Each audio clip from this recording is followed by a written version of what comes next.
আসসালামু আলাইকুম বন্ধুরা, মেয়ের ইচ্ছাতে আজ একটু শিরখুরমা বানালাম। শিরখুরমা বানানোর জন্য কড়াইতে আমি একটু ঘি নিয়ে নেব।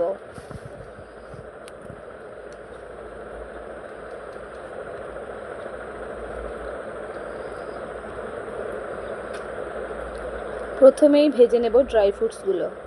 এখানে কাজু বাদাম কুচি, কাঠবাদাম কুচি, পেস্তা বাদাম কুচি, কিশমিশ এবং খেজুর রয়েছে।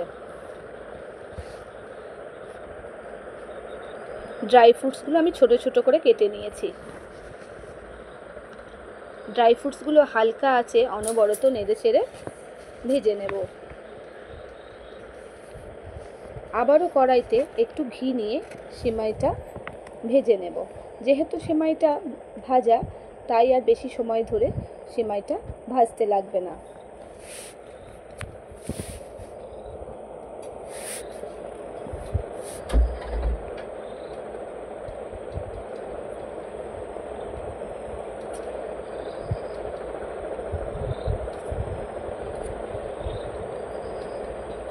শিরখুরমা বানানোর জন্য আমি এখানে 1 লিটার দুধ নিয়েছি।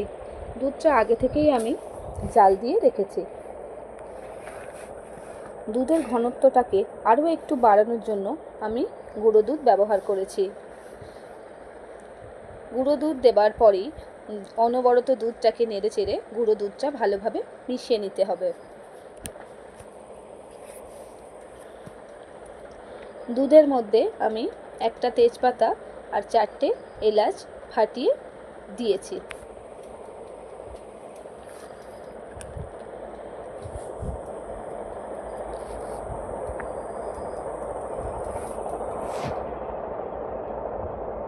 দুধটাকে কিন্তু অনবরত নেড়ে যেতে হবে, না হলে তলায় লেগে যেতে পারে। দুধটা যখন ভালোভাবে ফুটে যাবে, ঠিক তখনই আমি ভেজে রাখা ড্রাই ফ্রুটসগুলো দিয়ে দেব। দিয়ে আবারও অনবরত নেড়ে যাব।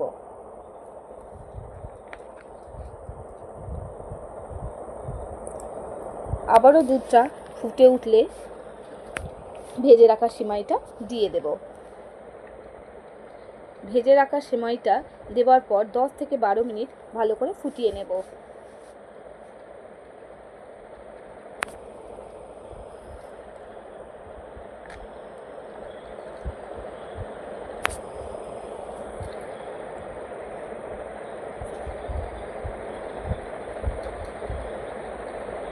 সেমাইটা ভালোভাবে সিদ্ধ হয়ে গেলে তখনই কনডেন্স মিল্কটা দিয়ে দেব।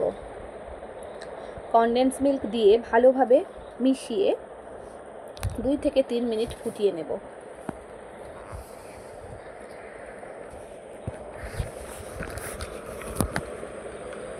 2 থেকে 3 মিনিট ফুটিয়ে নিলেই তৈরি হয়ে যাবে আমাদের শিরখুরমা। এটাকে পাতলা অবস্থায় নামাতে হবে। এটা যত ঠান্ডা হবে এটার ঘনত্বটা ততই বেড়ে যাবে। দেখো বন্ধুরা, এটা ঠান্ডা হবার পর কতটা ঘন হয়ে গিয়েছে।